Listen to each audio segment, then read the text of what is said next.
Hi, my name is Miss Elizabeth and I'm a children's librarian at the Otranto Road Regional Library.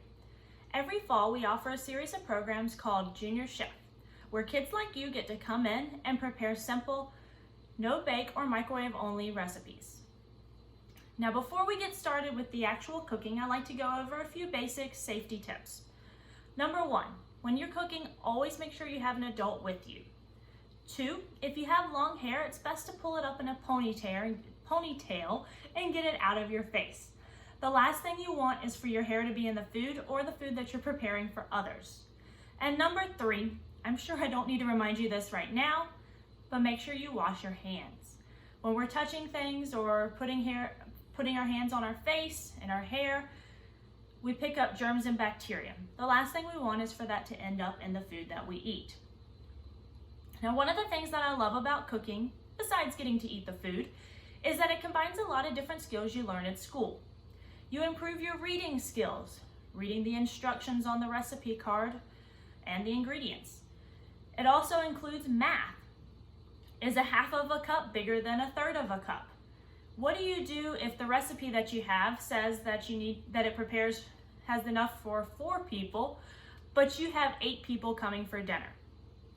And also you're learning how to follow step-by-step instructions, something that's going to come in handy a lot in your life. Parents, there are so many wonderful opportunities for extension activities you can include while cooking. You can learn about different cultures, nutrition, or where food comes from. Cooking is such a great jumping off point for a variety of different subjects. Now let's get started with the actual cooking.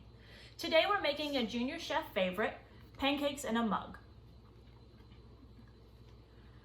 The ingredients that it calls for are a half tablespoon of butter, 1/3 cup complete pancake mix, and what this means is that somewhere on the box it's going to tell you that you just need to add water, and you need 3 tablespoons of water. Now, one thing that I like to do when I'm cooking is to go ahead and pull out all of the ingredients before I get started. That way I make sure I have everything and don't get halfway through the recipe before I discover I'm missing a crucial ingredient. Trust me, that's not fun. So, we have our butter, water, and pancake mix all here ready to go. Before we actually start doing anything with the ingredients, we're going to read over the instructions that are on the card. So step 1, melt butter in a mug. Step 2, add water and pancake mix to the mug and mix well. Step 3, microwave for 1 minute and 30 seconds. Step 4, remove from microwave, top with syrup, and enjoy. So let's get started with the baking. As the first one said, it says you're going to need a half tablespoon of butter and that we're going to melt it in a mug.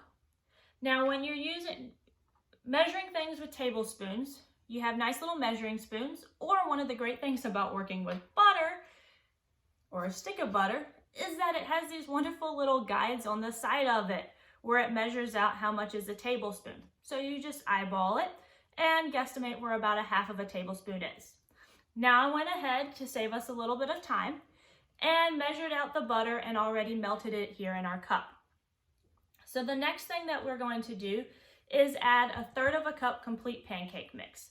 Now I'm going to pull out my cutting board here, and that's just to help me not make as much of a mess when I'm getting the pancake mix out and dumping it into the spoon.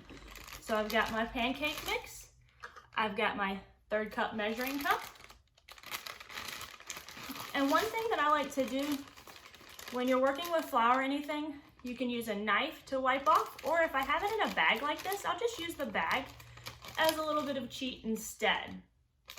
That requires me to use less implements and I have less to clean up at the end. So we're going to add the 1/3 of a cup in here. And then the last thing that we need to add is our 3 tablespoons of water. Now I went ahead and pre-measured that out so I didn't have to jump up and run to the sink while we're here. So I'm going to add that here, and then we're going to mix well. And we're going to stir, and oops, accidentally got a little bit coming out there, but that's okay. great thing about cooking is when accidents like that happen, it's fine. You'll just have a little bit more to clean up after. All right, so I've got it all mixed together. And I'll go ahead and show you. We've got our dough in there. Now the next step is to microwave for 1 minute and 30 seconds. So I went ahead and cheated and pre-made one. So our last step, if you remember, says to remove from the microwave, top with syrup, and enjoy. So here it is. We have our nice fluffy pancake ready for us to eat once we add the syrup. Now, one of my favorite things about cooking is you get to be a little bit creative. Yes, following the recipe is important, but where do you think recipes came from? People experimented. So after you try this recipe, just as it is, play around with it and see if you can create some new fun flavors.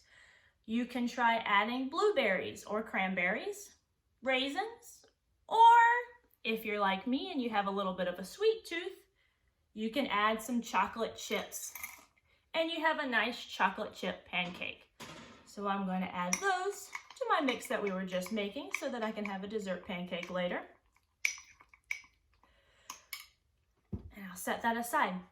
I hope that you enjoyed coming and learning the pancakes in a mug. It's really a fun recipe. And honestly, my pancakes in a mug turn out much better than if I try and do it on a skillet. So I hope you enjoy your pancakes. And if you'll excuse me, I'm going to go enjoy mine. Have a good day.